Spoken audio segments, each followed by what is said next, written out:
table is set, men seated for a meal. Bread and wine. A single cup is set before one man. No one else reaches for theirs. He reaches for the glass and lifts it. Then pauses and traces the sign of the cross over the cup. Then, the glass shatters. Welcome to episode 15 of Lent Daily, where we're sharing stories from our Catholic tradition marked by a sign or wonder of God that call us to conversion.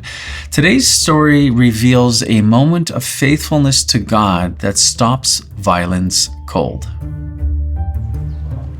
The year is 480 AD. As the Roman world fractures, a young noble man named Benedict leaves Rome. He abandons inheritance and study and walks into the mountains of Subiaco. There, he disappears. For 3 years, he lives in a cave, a hole cut into the rock. Light reaches him only from above. No visitors, days governed by prayer and discipline. His only contact with another human being is a rope lowered from above. Bread is tied to the end. A small bell on the cord signals that food has arrived. In time, reports begin to spread, not of great sermons or authority, but of unexplained occurrences. A wooden vessel shattered, later found whole again.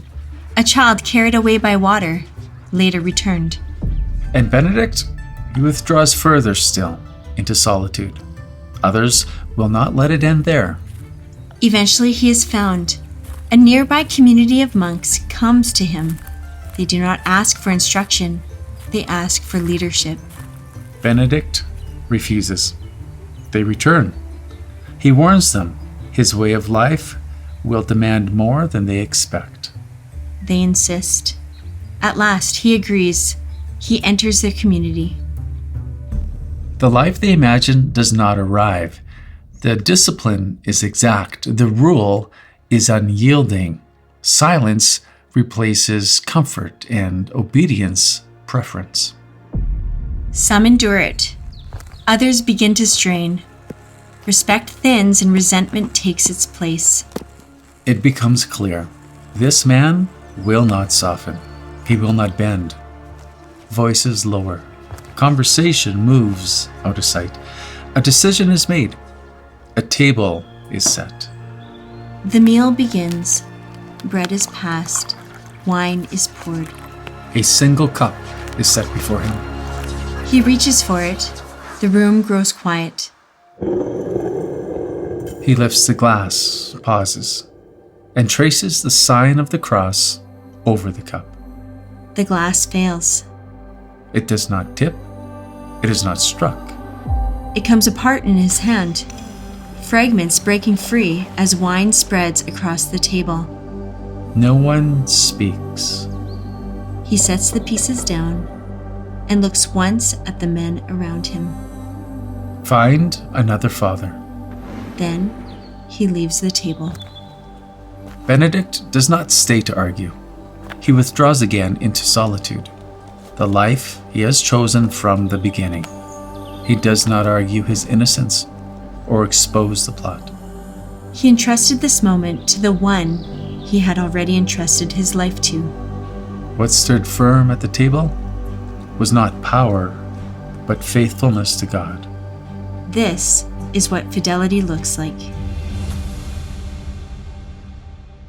It's good to see you. Welcome back. Today's story comes to us from the Golden Legend once again. So Janelle, you had some thoughts. Well, I just think St. Benedict is just, such a great guy. Such an interesting story. I remember getting my first St. Benedict medal, I think probably when I was like 16 years old.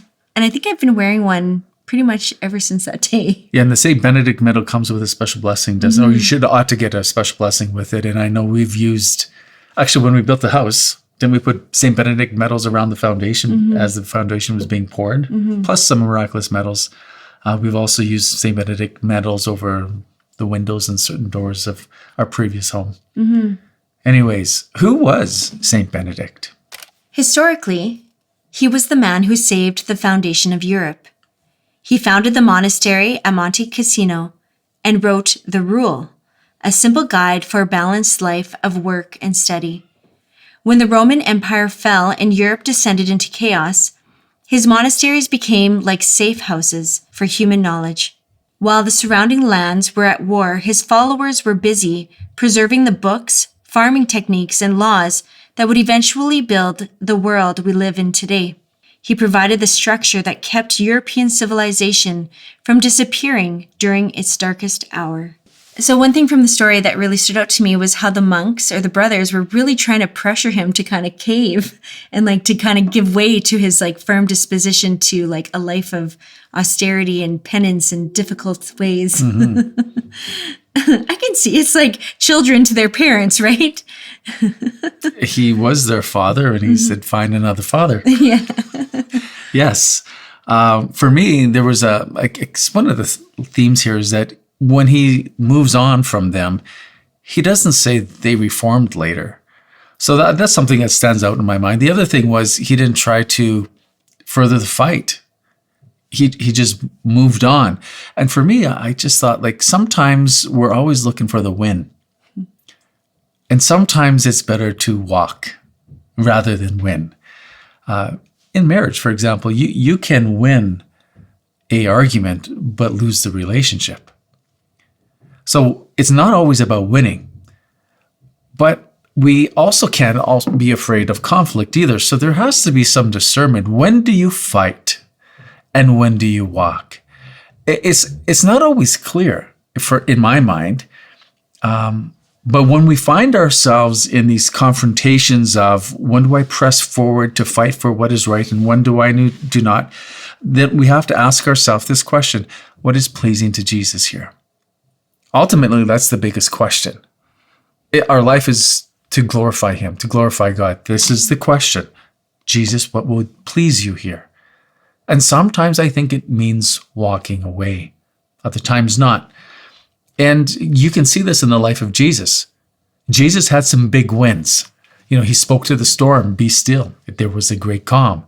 He tells a guy on a mat, your sins are forgiven. And people in the back of the room are like, who but God can forgive sins? He perceives their thoughts and proves his identity by telling the man, get up and walk. And he heals him, showing that he has power both to heal and to forgive sin.